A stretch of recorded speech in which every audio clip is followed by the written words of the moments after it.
آپ مضبوط ہو گئے، آپ کی فیملی مضبوط ہو گئی، آپ کی ضرورت سے سوا ہے تو اپنے بہن بھائیوں کو دیکھیں، اس سرکل کو مضبوط کریں، اس کے بعد اپنے دوستوں کا سرکل دیکھ لیں، پھر اپنی سوسائٹی کو دیکھیں۔ ہوتا کیا ہے زیادہ تر کہ ہم پہلے باہر نکل جاتے ہیں، بالکل ہم بات کریں گے دنیا کو سدھارنے کی، گھر کے آگے جو ہے وہ گڈر بہ رہے ہوں گے۔ تو ابتدا یہاں سے کرنی ہے۔ قرآن نے بھی، حدیث نے بھی، دین نے بھی سکھایا ہے کہ اعزہ اقربا قریبی لوگوں کا پہلے حق ہے۔ تو ہم نے پہلے ان سب کو مضبوط کرنا ہے۔ ان سب کی کامیابی ہماری کامیابی ایز اے بزنس مین اپنے قریبی لوگوں کے ساتھ بہت زیادہ کریں، اسٹرانگ کریں۔ دوسرا، زیادہ تر لوگ راشن بانٹتے ہیں باہر جا کے، روڈ پہ لنگر چلا رہے ہیں فلاں جگہ، لیکن آپ کے ماتحت جو لوگ ہیں وہ بیچارے مطلب ان کا خیال نہیں ہو رہا۔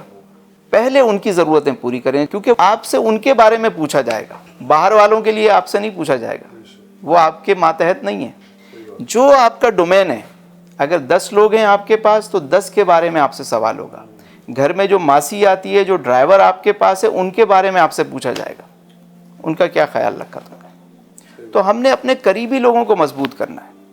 وہ خوبصورت بات ہے کہ قائد وہ ہوتا ہے جو اپنے ساتھ قائدین کی پوری جماعت تیار کرے۔ مجمع لگانا مقصد نہیں ہے۔ میرے حضور نے صلی اللہ علیہ وآلہ وسلم نے اپنی 13 سالہ حیات میں، مکی زندگی میں، صرف 40 لوگ تیار کیے، 40 لوگ، ان پہ 13 سال تک محنت کی۔ اور جب مدینہ شریف تشریف لے گئے تو 10 سالہ جو مدنی زندگی ہے اس میں لاکھوں لوگ اسلام میں داخل ہوئے، لیکن یہ جو 40 افراد تھے، انہوں نے پھر ان سب کو سنبھالا جا کر۔ کوئی صداقت کا پیکر، کوئی عدالت کا پیکر، کوئی شجاعت کا پیکر، کوئی سخاوت کا پیکر۔ بے زر آیا تو ابو ذر کر دیا، حبشی آیا تو رشک کمر کر دیا۔